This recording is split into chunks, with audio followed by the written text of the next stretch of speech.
Quand je suis arrivé au CESI, j'avais une idée de domaine, pas forcément de métier. À la base, moi, j'avais entrevu la partie sécurité. Et là, cette année, avec la partie qu'on a vue sur l'intelligence artificielle, c'est vraiment ça qui m'intéresse aussi. Donc, moi, je vise le métier de data scientist.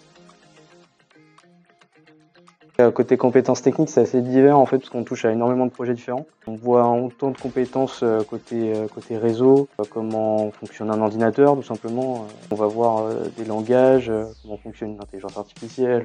Si on parle vraiment sur de l'application par exemple, on verra plus des langages comme du C++, on va avoir des classes, etc. pour mieux gérer en fait hiérarchiquement si on veut le projet. Et on utiliserait des outils surtout comme Visual Studio Code. Moi, je suis plus axé sur la partie séjour académique. Je dirais même plus en profondeur la partie double diplôme. Particulièrement celui en Finlande, une université partenaire qu'on a. Et c'est un bachelor qui est vraiment intéressant sur la partie technique. Le programme à CESI, il évolue tous les ans, parce que l'informatique, c'est quelque chose qui bouge tout le temps. Il faut être au courant de tout ce qui se passe et surtout être proactif. Les jeunes, quand ils viennent, ils savent qu'ils ont de l'appétence ou des compétences en informatique. Par contre, ils ne savent pas trop vers quoi s'orienter.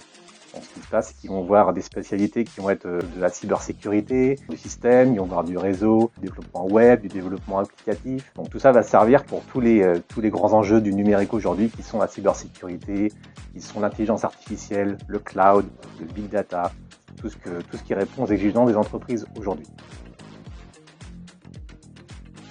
La pédagogie active permet de positionner les élèves au centre de l'apprentissage. Ça veut dire qu'ils vont être actifs et non passifs. En fait, au lieu de suivre un cours magistral et d'appliquer des méthodes qu'ils vont voir pendant les cours, ça va être l'inverse. Ça veut dire qu'ils vont d'abord avoir une situation et ensemble, ils vont devoir la résoudre. Donc bien sûr, les élèves ne sont pas seuls dans cette situation.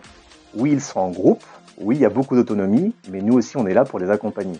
C'est-à-dire, on va vérifier qu'ils ont bien acquis toutes les compétences et surtout que ça répond aux exigences de ce qu'on leur demande. À partir de la deuxième année, les élèves ont tous les ans des stages qui se déroulent entre 4 et 6 mois, soit en France, soit à l'international. Le fait d'avoir des stages chaque année permet de changer de type d'entreprise ou de sujet. Ainsi, ils peuvent tester plusieurs technologies, plusieurs domaines, donc ça permet d'avoir des compétences multiples.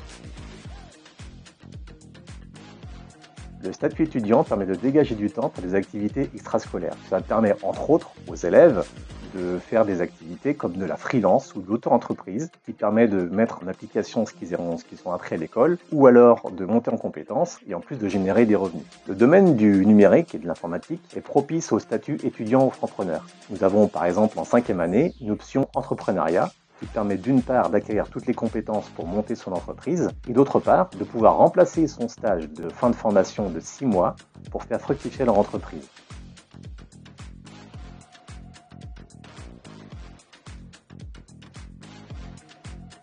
Je suis développeur concepteur web, donc ça consiste en concevoir et créer des applications web et mobile. Et je fais aussi un petit peu d'intelligence artificielle, donc de la recherche dans l'intelligence artificielle et dans les modèles de langage principalement.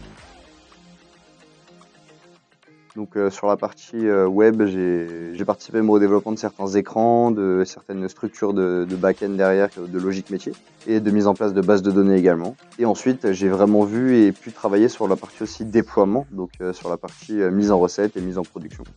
Et sur la partie intelligence artificielle, j'ai vraiment pu travailler plus sur l'installation et l'étude de comment fonctionne un modèle de langage, comment on le crée de zéro, comment on l'exploite, comment on le fait tourner, etc. Donc c'est pas simplement l'utiliser, là c'est aussi comprendre tous les enjeux qui vont derrière et comment ça fonctionne. Alors moi j'ai commencé à développer, j'avais 10 ans, en autodidacte, donc ça fait longtemps. J'ai continué de développer jusqu'à mes 17 ans quand je suis arrivé au CESI. Et puis arrivé en entreprise, du coup il y a 1 an et demi, je voyais que j'avais vraiment déjà des compétences en dev, mais le niveau d'attente professionnelle n'était pas là.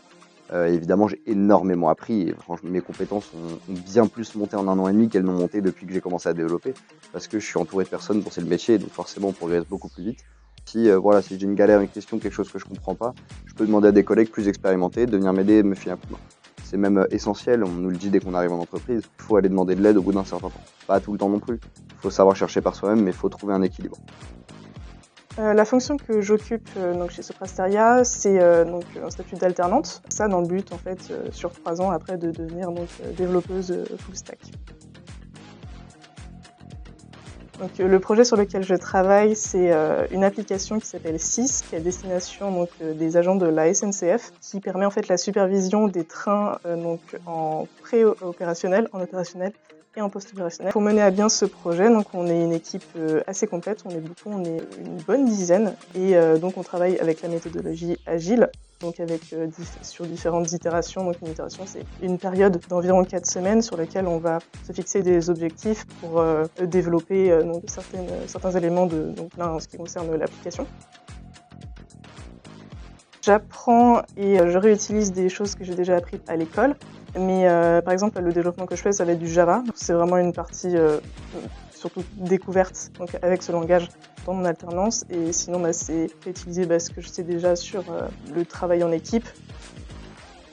Nous, on considère que les compétences techniques, elles vont s'acquérir au cours de l'alternance. Lors des échanges préalables aux arrivées, on n'axe pas sur ces points-là. Par contre, on attend des alternants qui fassent objet de curiosité, de sens du collectif et de travail en équipe. On considère que l'alternant doit être mis au cœur de l'équipe et pas à part. Donc, il doit être membre intégral de l'équipe de réalisation. Il pourra s'appuyer sur différents accompagnateurs. Dans le cas d'Adélie, je suis son tuteur.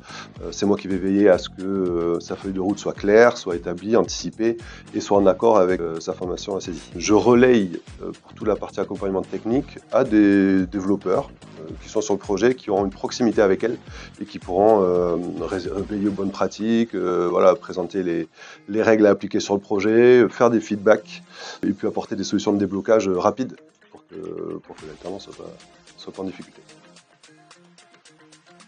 On a une attente un peu plus particulière pour l'alternant qui va rester plus longtemps sur le projet et on attend de lui que ce qu'il voit en cours, ce qu'il voit en formation, il fasse le lien potentiellement avec les tâches sur le projet et qu'il soit, si nécessaire, force de proposition.